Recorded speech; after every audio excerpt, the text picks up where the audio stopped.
we'll guide you through how to log in to Figma. If you find this helpful, consider subscribing and liking the video.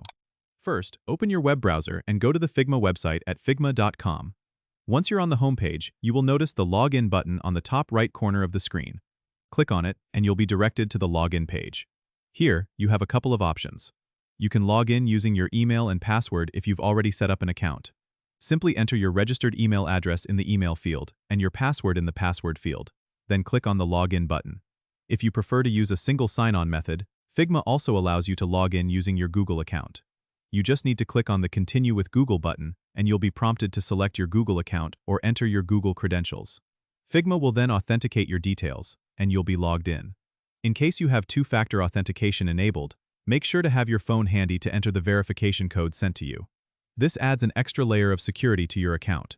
Once logged in, you will be taken to your Figma dashboard, where you can access all your design projects and start creating new ones. If you've forgotten your password, don't worry. On the login page, there's a Forgot Password link. Click on it and follow the instructions to reset your password. Make sure to check your email for the password reset link. And that's it. You're now logged into Figma and ready to design. Don't forget to subscribe and comment if this helped you out.